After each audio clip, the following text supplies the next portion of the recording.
It's Talk of Iowa from IPR News. I'm Charity Nebbe. Today, we are hitting the road. A summer road trip is a ticket to adventure. So get ready for family vacations, epic journeys, memorable disasters, and plenty of gas station treats. We are starting today's show with one of Iowa's most over-the-top road trips. At 339 miles, Relay Iowa bills itself as the world's longest relay run. A team of runners and some designated drivers pile into a large van. They spend 3 days and 2 nights taking turns running across Iowa, from Sioux City to Dubuque. IPR talk show producer Danny Gear has run Relay Iowa for the past 3 years, and this year she took us along. She's a member of Team High Fructose Corn Sweat. Here she is talking with her teammate Molly of Cedar Rapids. Good luck, have fun, go kill it. I don't think I've ever seen these small towns in Iowa, and it's really beautiful. I've been in this state for 10 years. My mom's from here. I've spent my life going to Iowa, but I don't think I had ever seen the entire state, and it made me really proud to live here. The state is beautiful. What's your pitch for somebody who maybe could be convinced to do Relay Iowa? What I truly believe is that anyone could do this. If you do the training, you could do this. People get in their heads about running and you feel like, well, I can't run, I'm not fast. You don't need to be fast. Anyone could be a runner, anyone could do this. It's the question of who wants to. And when you see someone, there's just something in their eyes when you realize like, oh, you need to do something hard. You're trying to prove something to yourself or other things. I think Relay Iowa is a great way to show yourself that you can dedicate yourself to some training. You have commitment, you have follow through. You're gonna make a lot of friends. It's really fun. If you're looking for something a little bit more in your life, this is a great way to do that. I'm not gonna say it's not a cult, but it's a pretty safe cult, all things considered. It does end after a weekend. You raise a lot of money for children and groups across Iowa. We take a little detour and you go run the bases at the Field of Dreams. It's really cute. What, a favorite memory? So there's a portion of the trail that we call the pit. It's this very steep decline that goes in automatically into this very steep climb of a hill that it feels like it goes on forever. And we hit it around 2 a.m. normally. So there's nothing else out there besides you and the stars. And I remember being at the bottom of the pit and realizing oh no, I'm going to have to climb all the way up it. And I was a pretty new runner. I had never really run distances or anything that much before. I was pretty nervous about the whole thing. And I remember getting to the top of it and just feeling like, I can do this. I can do this hard thing for forever. And I can just do it 2 miles at a time for the rest of my life. Do you remember a low point from a Relay yeah, Iowa? I mean, the beginning of the pit was a low point. So right there was actually high and low all wrapped in one. Other low points, one of the weird things about Relay Iowa is that it's not the running that's the hard part, it's the sleep deprivation. So I feel like a lot of people, it's the morning of the second day when you realize you'd spent the first day, you're kind of on a normal sleep schedule. And then you realize as the second day goes on, you're like, oh, this is how things are now. In the middle of the night shifts, we call those the disco shifts. Please describe this for people who haven't experienced running in the middle of the night, sleep deprived. Yeah. So how this works is we are normally doing 4-hour shifts. So you're running for 4 hours and there's 2 shifts. You'll have one from 10 to 2 a.m. and another from 2 a.m. to 6 a.m. And I would never, ever recommend to anyone that, what's a great idea? Go run on the side of a very ill-used highway in Iowa in the middle of the night. That sounds like it is a bad idea at any other point besides Relay Iowa. The thing that's hard about the nighttime running is you just see a light in the distance and you're like, is that my teammate or is that a whole other person? It's 7 a.m. Saturday morning. We are relieving the disco crew that did 2 a.m. to 7 a.m. Gabs, you've been running since 2 a.m. How do you feel? Great. That says it all. Before great was fantastic. Last run of the shift, Douglas. How are you feeling? So excited, so ready. I love the smell of Iowa in the morning. It's 3:40 a.m. Sunday morning. We are in between Independence and Manchester, and we're going to make it to Dubuque today. All right, Douglas, hit me with your mileage for the weekend. 46 and a half. I'm at just over 30 miles. And how much sleep do you think you've gotten this weekend? Somewhere between 3 and 4 hours. We're a mile and a half from the finish. It's been a long journey. There are multiple blisters on my feet. And the last leg, everyone does it together. We are about to cross the finish line after 339 miles, technically more. It's amazing. I'm so happy to have done this road trip with you. I'm What a so great happy run to. across the state. Let's do it again next year. Let's do it again next year. Let's do it. Woo! What makes it special is that you have to rely on other people. I can run a marathon by myself, but you have to have a lot of other people around you to do relay. You need your drivers, you need your teammates. You can't do this on your own, and that's really special. That is a little audio postcard from Relay Iowa, a 3-day, 2-night, 339-mile relay run across the state. IPR talk show producer Danny Gear is actually already talking about next year. This hour, we are talking about road trips. Later in the hour, we'll talk about one of Iowa's other extreme road trips, RAGBRAI. But now we're going to shift gears and talk about the kinds of road trips most of us take in an overstuffed car, often with kids in the back. And we do want to hear your road trip stories as well. Email talkofiowa@iowapublicradio.org or give us a call 866-780-9100. With me now is Jennifer Wilson, an author, travel writer, and the Peggy Fisher and Larry Stelter Chair of Magazine and Brand Media at Drake University. Jen, welcome back to Talk of Iowa. Hey, hi. It's good to be back with you. Thanks for having me on again. Well, it's wonderful to talk to you. And now you are a big believer in the road trip. Why? Oh, 100%.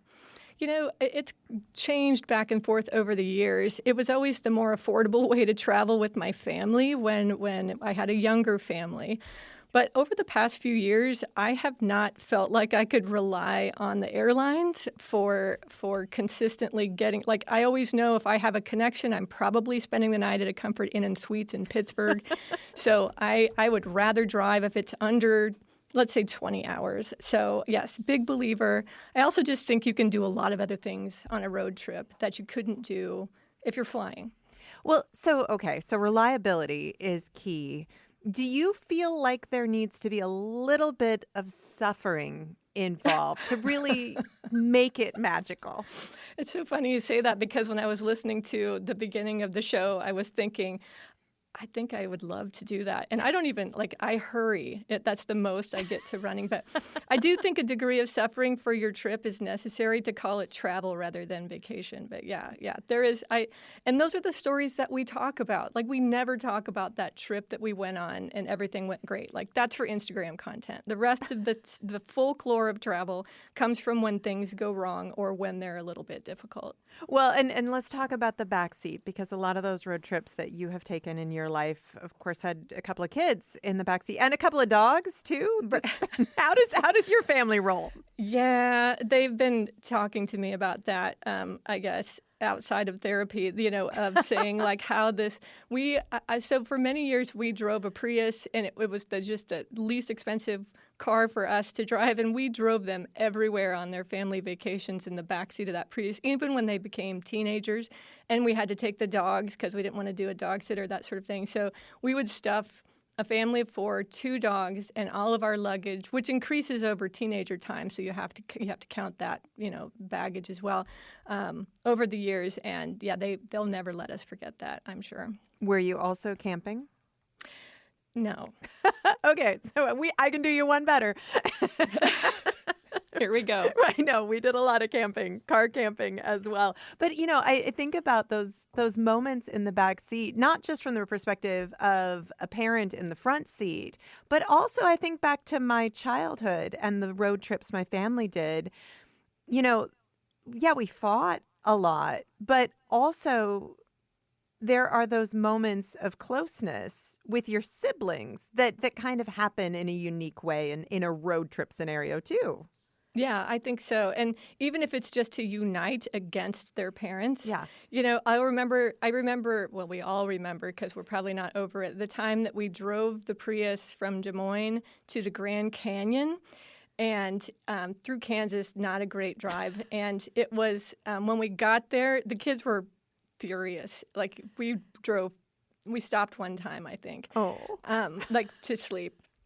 But when we got there, both kids just, their mouths just a straight, tight line. They walked to the edge of the canyon, looked in. My daughter looked at us and said, "We're not going in there," and got back in the car.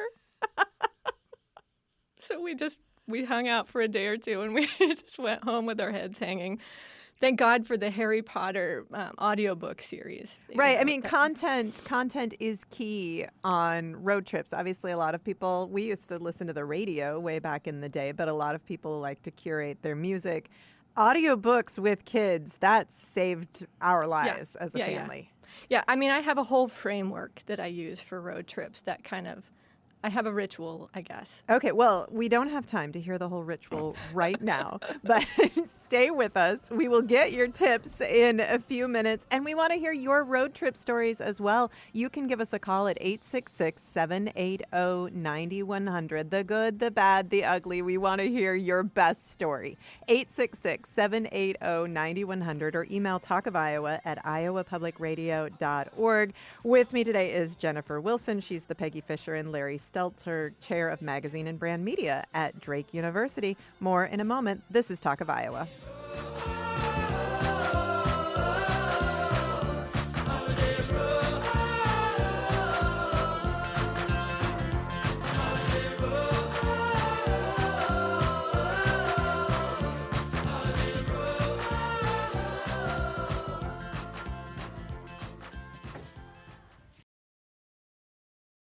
It's Talk of Iowa from IPR News. I'm Charity Nebbe. This hour, we are talking about summer road trips, the transcendent, the monotonous, the disasters, the forced family fun. We want to hear your stories. You can email talkofiowa@iowapublicradio.org or give us a call at 866-780-9100. I will talk more with Jennifer Wilson in a moment, but first, in 1999, Brian Morelli of Iowa City took a road trip that dramatically changed his life. Hello, Brian. Hey, Charity. So back in 1999, you were 21 years old, and I think that this is a plan that really could only have been dreamed up by a 21-year-old. But you and your brother had a great idea for a road trip. Tell me about it. We were going to hitchhike to Alaska. At that point in my life, I was living in southern Florida. My brother was living in Vermont. And the year before, I had gone to Alaska on a road trip. It was like 3 and 4 months long road trip. And my idea was to go back to Alaska because I was like, why did I ever leave? It's so beautiful there. So the summertime comes and I take an Amtrak train up to New Hampshire, where I'm originally from, and then hitchhike over to Vermont to meet with my brother. Finally, we get going. He had met a girl there and he didn't really want to leave. The day after we leave, we get to the Canadian border and they turn us away because we're like these young hitchhikers. And my brother decides he's not going to go. And I say, I'm going. So you're 21 years old and now you're setting out to hitchhike all the way across the country by yourself. Yeah. Yep, that's right. And I think I looked at it as part of like growing up and seeing what I was capable of. Probably not the wisest way to go about it. But a week after, so we stayed in Vermont for a week, and it was called the Jazz Fest, a multi-day concert. And so my idea was I would go there and try to find a ride heading west because people came from all over. And the night before the concert ended, my backpack was stolen out of back of a pickup truck. And so all I had was a tent and the clothes I was wearing and maybe like $100. Oh my gosh. So rather than, take it as a sign maybe I shouldn't go, I said, you know what, I'm going anyway. And I caught a ride to New York. That was my first ride. And then I proceeded to, start making my way across the country. All right. So you're on your own. Can you tell me maybe about your worst ride before you reached the middle part of the country? There's several memorable ones, but probably the worst memorable one is I got picked up at a rest stop in Western New York by these two shady-looking guys, but I was at a rest stop, so I was a little desperate. They started to stop and ask people for money, and they stopped at a restaurant, were asking for money. Well, someone reported them, and the police all of a sudden were pulling us over. And during the ride, they just kind of let clues out that they were just a little off, and I was like, I need to get out of this car. So anyway, the police show up, and I'm like, I have nothing to do with them. I'm hitchhiking, but they take us all to jail. But I was like, oh, hey, at least I get a place to sleep and maybe a meal out of this. But they ended up. How was the meal? Pretty good. No, they booted me. They had me in a cell all day, and then they booted me just before nighttime. And so I was like, well, now I got to figure out what to do. So I ended up walking out of town and just kind of sleeping in the woods and kind of continued on my way the next day. So you finally got a ride from a guy in a big white pickup, and that was kind of a lucky break, right? Yeah, I had been sitting at a on-ramp in the middle of Illinois for hours, maybe like 4 hours. Nobody was picking me up. I walk up to the interstate because the traffic was backed up. I was like, maybe I'll try my luck there. Sure enough, this guy in a white pickup truck with a cross and it says black shirt and it says Jesus on it decided to pick me up. So he ends up giving me a ride across the state into Iowa, and he drops me off at the 380 interchange outside of Coralville. And at that point in my life, I think I'd been to Iowa once, had no connection to Iowa. That is really what started my life in Iowa. So 5 minutes after started your life at the 380. Yeah, that was right. my life. That should be a name of a book or something. Right. So I'm on the interstate for 5 minutes. I have no idea where I am. It's just like the worst place possible as far as safety goes and catching a ride.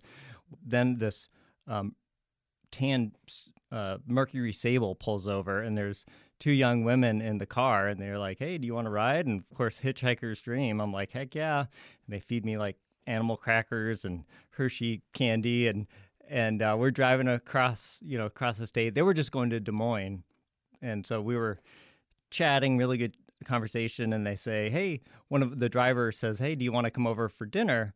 Of course, yeah, I'll take some dinner. Turns out it's her dad's birthday. So I come over for dinner, like, total scrub. And her whole family's there, some of her sister's friends. And so we sit down for, it was like a taco bar type dinner. So I stay there and had dinner. And the family doesn't know that this young lady who invited you home picked you up as a hitchhiker, right? No, she had told them that she had met me. We both used to, when we were younger, used to travel around with bands. So she said she had met me while traveling at a concert, a Fish concert. And so we had met that summer, which was not true. So I think it's safe to say that there's some initial chemistry here. Yeah, we hit it off. We, ended up having dinner, and it was actually really fun. It was pretty interesting. So we hit it off and ended up, I think we went out to Saylorville Lake and went for a hike. And then it got really late. And so she's like, hey, do you just want to stay here at her parents' house? And I'm like, okay, yeah, sure, why not? Better than sleeping in a ditch. And the next day, the plan was next morning I would keep hitchhiking and head west and eventually make my way north towards Alaska. But when she went to drop me off, she was kind of getting a little upset, and I was, kind of a little emotional too. And I was like, well, what's really the point? What's in Alaska? And so I was like, maybe I should just stay here and see what happens. Wow. So you just moved to Des Moines? So I mean, not that you moved. You had the clothes on your back, right. basically, right? Yeah, I got back in the car. We went to Happy Chef and was like, okay, we got to figure this out. And so I did a mix of, I think I stayed at the YMCA in Des Moines for a night, and then I was camping in a cornfield. And then one night it started pouring, and I didn't set my tent up really well, and so I was drenched. And so Sarah came to that's her name, Sarah. She came to pick me up in the morning. I'm just like, in a puddle, and eventually her parents took pity on me and was like, "Hey, you can stay here." So you get married 3 years later. Yeah. And so you've been married, 24 years now? 24 years and end of the month. So how long did it take for her parents to learn that she picked you up on the interstate? I want to say it was years later. So my family knew right away because they were like, "You idiot! What are you doing?" They didn't. And I wrote a letter to my grandmother right after it happened that I just found. She had passed away, and we were going through her things, and it was a postcard, and it said something to the effect of, "Nanny, I met a girl in Iowa. I think I'm going to see what happens. It's really nice here." And so it's kind of funny to see, like, in the moment, what was going on in my mind. But if you ever have a gravestone, that should be your epitaph. Brian, thank you so much. Yeah, you bet. Brian Morelli of Iowa City. We are talking about road trips today. Jennifer Wilson is here. She is a very experienced road tripper and a believer in them. She is an author and the Peggy Fisher and Larry Stelter Chair of Magazine and Brand Media at Drake University. And Jen, I do know that Brian has gotten a lot better at planning trips. He still goes on a lot of adventures and plans them for other people as well. But that's kind of the ultimate road trip adventure story maybe I've ever heard. Yeah, when you're in your 20s especially, that's the time. I always tell my students that too. Like, this is the time you don't have responsibilities back home. For the most part, you probably have big breaks that you can use. Why not go explore the world? I mean, they get enough content on their crime podcast about how terrifying the world is, but there is definitely a road magic that happens, and you just showcased the best version of road magic I've heard in a long time. Well, it is a rite of passage for so many people. We have this story from Karen in Cedar Falls. She said, "I was 20 years old and I drove my 1979 Ford Grenada from La Puebla, California to Walcott, Iowa, and then up to Cedar Falls to attend UNI. I had very little driving experience, much less highway driving experience. My radio was AM only, so I had a cassette player on the seat beside me and flipped tapes all the way through the 2,900 plus mile drive and wore out my Eagles tape. Since I promised my mother to drive through and not veer from my AAA triptych, I didn't do much stopping for sights, but I did stop at the world's tallest thermometer in Baker, California." I missed the triptych. And she says, "Before grad school and motherhood, this was one of the defining events that shaped my outlook, self-confidence, and love of traveling/driving." And, when you can pull off a trip like that, that is a huge confidence builder. That really becomes a rite of passage. Absolutely. When I was in my 20s, I started out as a teacher in high school in the Twin Cities, and I just knew I wanted to write. And I wasn't doing I was teaching other people to do the thing I wanted to do. Some other things happened that sort of pushed me out the door. And I ended up, it's funny because I ended up working at a financial company at one point in my life. I cashed in my 401k from teaching in Minnesota, and I spent the year traveling in my 87 Honda Civic around the country, ruining friendships by sleeping on people's couches. And it was, again, like just a chance to think and pause and experience life in a time that you're not burdened with as much generally as you are as time goes by. And I think of that as a foundational moment that built confidence. Like, I can find my way was really what I came out of that with. Absolutely. And we're going to get to the phones in just a moment. We would love to hear your stories as well. 866-780-9100 is the number to call. But Jen, you said you have a guide for a road trip, a successful road trip. What are your rules? Yeah, I I build rules so I can break them, but they're also like just fun to plan. So of course you have to have that general road trip framework, like where are we going? We have to be our own trip ticks now because I guess AAA's out of the business. It's very disappointing. But I also think like a daily goal is it helps you get through the hours, and whether that's visit a friend or get to Cleveland and see the old Twinkie factory, or like just get to the West Bend Grotto and go for a big walk, things like that. So a daily goal helps. I also am really adamant that like it doesn't have to be a really hard on the earth, a hard on your pocketbook venture. Like I said, I road tripped with the family in the Prius, and there was plenty of room in there. Like you don't need to take a car on the road. It's just as long as you can fit and you're fairly comfortable. Yeah, do we need to fact check that with the kids, or?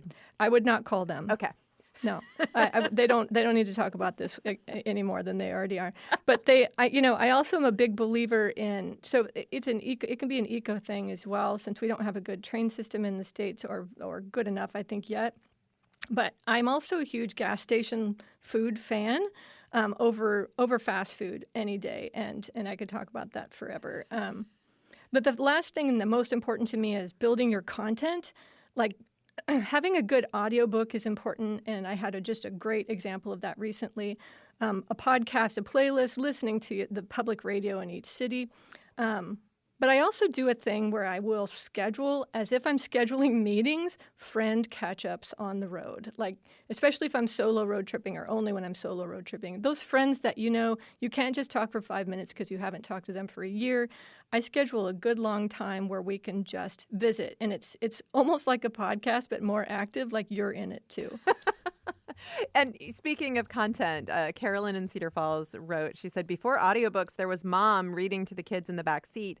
I read the entire Laura Ingalls Wilder's series to my children, but only on road trips. I hoped it would give them something to look forward to since they didn't know the rest of the story before they got in the car again. That's so good. And my mom used it and she read so many wonderful books to us, but she used it as an opportunity to make us listen to the books she wanted to make sure we heard. So she read The Diary of Anne Frank on a family road trip. And then she also read all of the All Creatures Great and Small books, which is one of my favorite memories. James Herriot, right? Love James Herriot. So let's go to the phones. Lois is on the line in Ames. Hi, Lois. Hi. Hi, what's your story?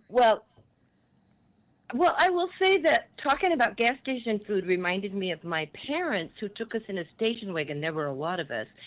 And this was before seatbelts. So, we'd be on the floor in the back window, looking out. But we would stop and have picnics at a road stop. Yeah. And it slowed everything down, and it was more economical. It was so fun. So I carried that on with my children. And I was a single mom. And the story I was sharing is around taking a trip with my two children, 9 and maybe 5 years old, something like that. And we were in Orlando, and we had a very big goal to get to Fayetteville, Arkansas the next day, because my brother, who's a concert classical pianist, had a concert, and we were very excited. We wanted to get there. Pardon me, but also, my son was in Orlando, Disneyland, seeing his dad, so time was tight. And one of the things with traveling with children is they get into fights in the back seat.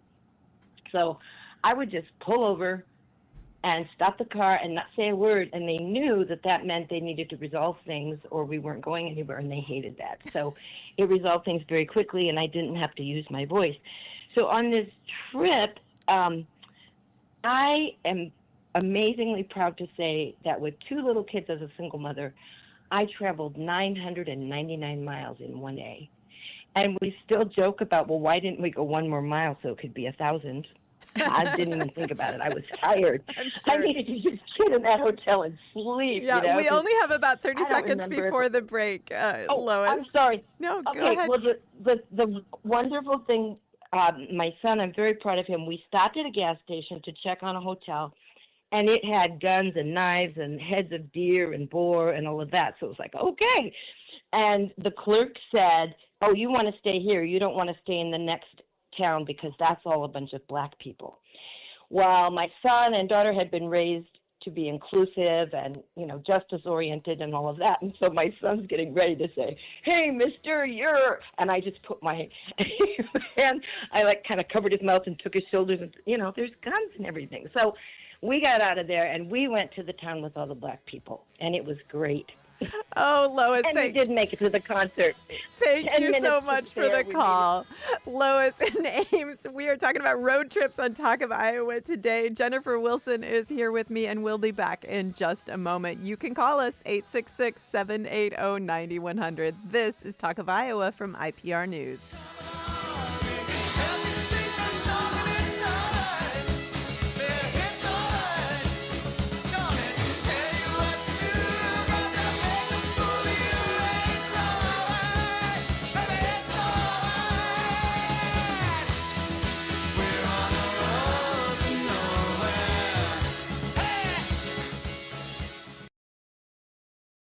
It's Talk of Iowa from IPR News. I'm Charity Nebbe. This hour we are talking about summer road trips. They are magical. They are difficult. All that windshield time gives you a lot of time to think, bond with family members, squabble with family members, and we do want to hear your stories this hour. Give us a call at 866-780-9100. You can send email to talkofiowa@iowapublicradio.org. Jennifer Wilson is here with me. She is a very experienced road tripper and a believer in them. She is an author and the Peggy Fisher and Larry Stelter Chair of Magazine and Brand Media at Drake University.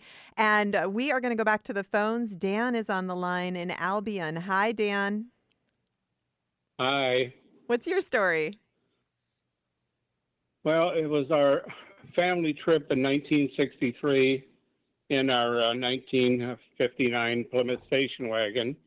There were 6 of us all packed in there with our enough food and clothing and everything to make the trip all the way to my uncle's house in Scottsdale, Arizona. And as typical for a long trip, we started out at night so that we could drive in the cool and without the traffic, and headed south from our home in Elgin, Illinois, to catch Route 66 down towards St. Louis. And overnight, it was just a nightmare as far as my dad was concerned, driving on the unbelievably heavy traffic on Route 66.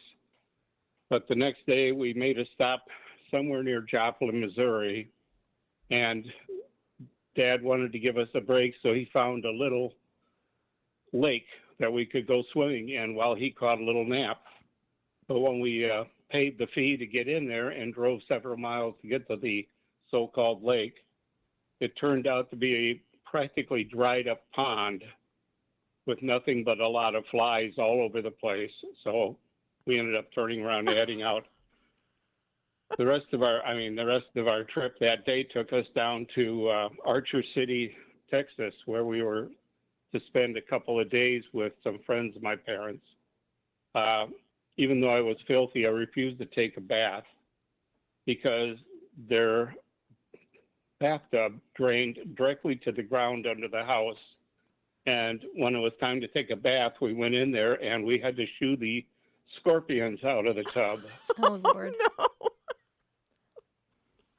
The next day, we decided it was time to leave and get on our way to Scottsdale. So again, traveling overnight across the rest of Texas and into New Mexico. The next day in Arizona, as the heat began to build, Dad got out something that he had purchased from the J.C. Whitney's catalog, and it was touted as being air conditioning for the car. And it was a large device that you hung from one of the windows in the car, kind of like the old speakers at the drive-in. Uh-huh. And you filled it with water, and you would pull the cord on it, and there were some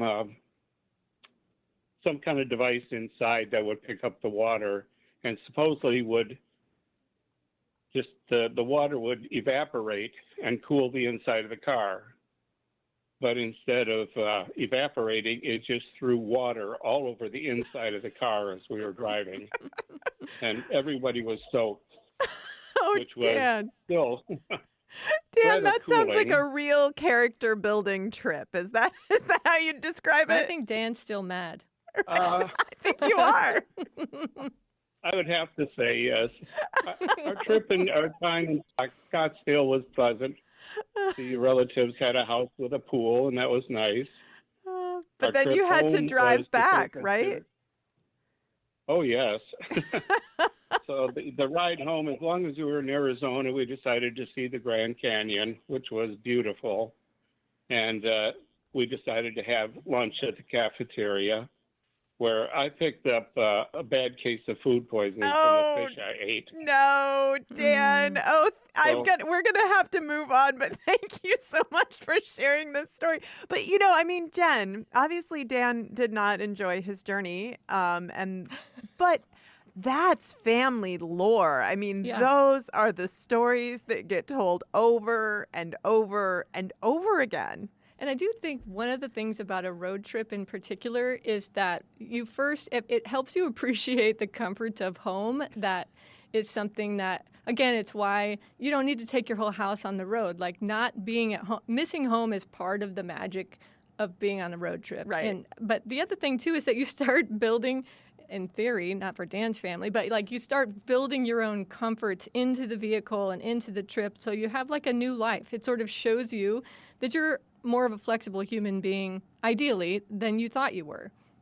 Absolutely. Well, Jen, we're going to bring somebody else into the conversation now, someone else who is a very experienced road tripper. Kyle Munson is a writer, president of the Western Iowa Journalism Foundation, the board of the Western Iowa Journalism Foundation. You can find his writing these days on Substack at Kyle Munson's Main Street. He was also the Iowa columnist for the Des Moines Register for many years, and that means he's been on RAGBRAI many, many times. Hello, Kyle. Hey, good morning, Charity, and hello, Professor Wilson. Hello. So, Kyle, RAGBRAI is another one of those over-the-top mass road trip experiences, and it's so hard to almost explain to people who've never been on it why anybody would ever do it. And you have written so many miles of column about RAGBRAI. What makes it so magical? Yeah, I know. It's the hippie dream that survives, right? So, these two journalists started it in the early 70s when road cycling was kind of, entering a new peak. And I think I was talking to somebody about this recently, trying to sum this up. Why does it survive? I think it's because everybody can make it their own. So, one, it's this rare circus that takes place in rural Iowa. So just the setting for a lot of people is novel. And you're in these towns that their population just explodes for a day. And it's kind of a rare thing, the Iowa hospitality. But I think it's because it's so flexible. Everybody has their own version of RAGBRAI, and that, more than anything, I think lets it really thrive. There was one of the times I covered RAGBRAI, one of the people I interviewed said that it's the farthest away from home you can be, or the farthest away from work that you can be. It's just because when you're there, you can't be accountable to the outside world in any way. Right. I mean, it's almost kind of like summer camp, but for grown-ups. Would you say that that's somewhat accurate? Yeah, I think so. It's, that being on the bike in the middle of nowhere between corn and soybeans and whatever forces some kind of a meditation, right? And a focus, and also just accepting anybody who might roll up alongside you. So I think it's that escape, but for me and for people who do it for many, many years, it's also a homecoming. It's also this summer family reunion, and just to be clear, like, some people kind of always mistake this about RAGBRAI who never do it. You don't have to camp. Like, I hate camping in some ways. So like we do home hosts, and that has been a huge part of our RAGBRAI experience. Like, through our connections, we stay with these people in these different overnight towns, and that is a huge part of making connections with people. It's not just on the road, but every night in people's homes, we're, having this ceremony, we're sharing dinner, we're doing all this stuff, and that's a big part of it too. Well, and so you started covering RAGBRAI by car in 2003, but then you started riding it in 2011, and your words, you say that first year you did everything wrong. What went wrong? Oh, Yeah, I mean, I've learned how to bicycle by making every mistake, imaginable on RAGBRAI, basically. So, yeah, that first year, my team consisted of my mother-in-law as a fellow bicyclist and my father as our driver, which sounds kind of odd, but it worked wonderfully. And we were staying in people's homes. But I had a borrowed bike that didn't fit me. I remember bicycling my first morning of actually pedaling on RAGBRAI that year, and all the buzzing and the clicking of gears and everything around me. It was just really this cool oral experience. But I should have taken a cue from that because I wasn't shifting properly. I was struggling up hills. By the end of the day, I limped into the first overnight town. My knees were just shot. So year after year, I gradually learned how to actually bicycle correctly. Because I was reporting on RAGBRAI one year, I was strapping things to my back that led me to sit wrong on the seat, and I threw out my back. I remember. Well, you can't shift a BMX bike, can you? Nice. Yeah, nice. What do you mean a BMX bike? Yeah, I had a big balloon bike with 3 gears. No, but no, to your point, my mother-in-law that first year, she rode this heavy frame townie bicycle. To her credit, she had a great time that week, but I think she had enough bicycling by the end of that week for her life. But yeah, I mean, there are so many things you learn by biking on RAGBRAI. It's this kind of moving, sprawling masterclass. Well, and when you're out there, you also see people doing the most ridiculous things. And you talk about doing everything wrong. I mean, you see people purposely doing everything wrong if you actually want to cycle well. Yes. Yeah, it is, like I say, circus, freak show, whatever, in a very good way. But there's a guy who has ridden entirely backwards on his bike on RAGBRAI, let alone, and across the nation too. People have run I mean, I can't imagine. I mean, I don't like running to begin with, but to run the entire RAGBRAI route, that blows my mind. People dress in every kind of costume. There used to be a figure called Banana Man who was huge on RAGBRAI, and he had this banana-shaped, recumbent bicycle. It's just people make it their own, and sometimes that means dressing up in wild characters or riding some kind of contraption in a way you would never imagine. What keeps you going back? Because you don't have to cover it now, Kyle. No. I mean, I fell in love with bicycling, and it's to me, it's the ideal transportation. I mean, you can analyze it from being able to have conversations while you're riding, how fast the landscape flows by, environmental impact. The bicycle is the perfect form of transportation. And again, that family reunion on RAGBRAI, that's been so strong. So it has become like this summer ritual in the center of my year. And this year you are planning to do the 250K day? Planning might be a strong word, but I have. You're being pressured into doing that. Yeah, I've got a lifelong friend who is a first-time RAGBRAI rider on my team this year, and he's gung ho to do it, and he's trying to get me to do. So I've done a century before in RAGBRAI, but it's so. I told him, okay, I'm willing, but it depends what direction the wind is blowing. Probably that day. Tailwind, yes. Headwind, I don't know. I assume there's a loop involved to get you to it. So 250K, that is tailwind. About 160 miles, right? Yes. Yeah, don't remind me. Yeah. That is a lot. So, I mean, okay, just briefly, Kyle, we already got Jen's road trip advice. Obviously, RAGBRAI is its own thing, but you logged so many miles covering Iowa for so many years. What's your best road trip secret? Oh my gosh, that's a tough question. What's my best road trip secret? Well, here's something. This first thing that came into my mind. This was a newsroom colleague from years ago who she and her kids used to take road trips, and she would just, and this was when her kids were little, they would just start driving, and she would let her kids decide when to exit. So it was a completely randomized vacation. So applying that to Iowa, I would just say, maybe take a turn you didn't plan or expect. I mean, that's, stop for lunch in some community, some state park you weren't planning on. That to me is always, over in my reporting life, those unplanned stops were some of the best. Yeah, the serendipity. Kyle, thank you so much for talking with us. Hey, thanks to both of you. Have a great day. All right, and good luck on your 250K day. I'll need it. Kyle Munson is a writer. You can find his writing on Substack at Kyle Munson's Main Street. And Jen, before we run out of time, I have to read this story.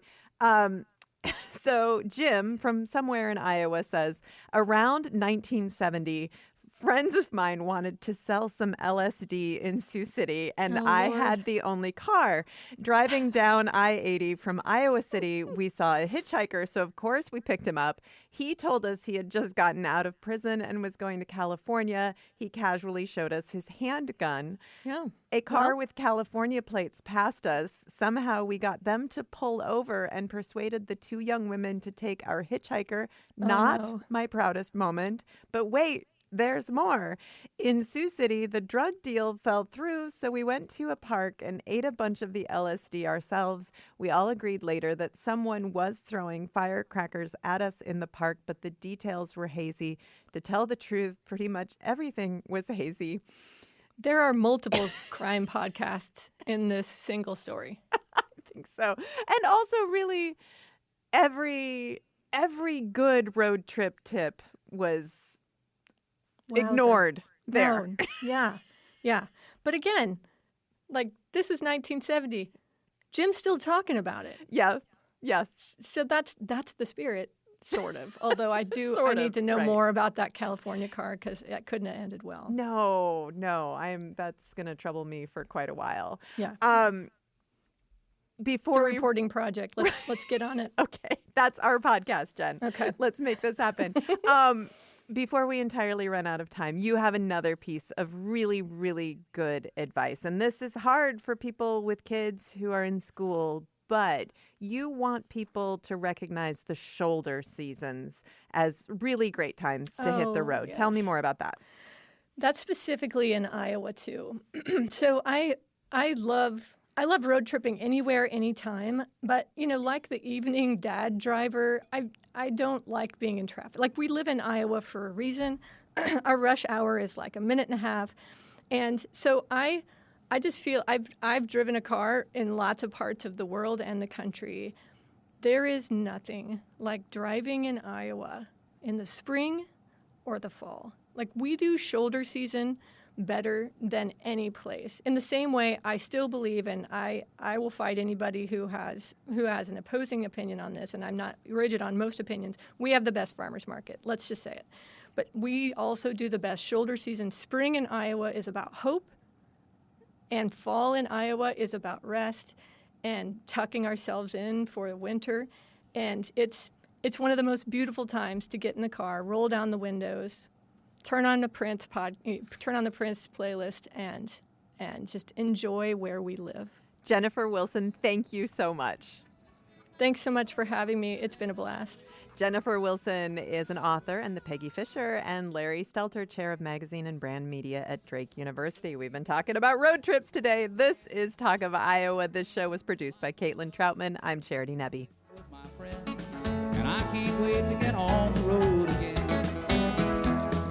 I can't wait to get on the road again.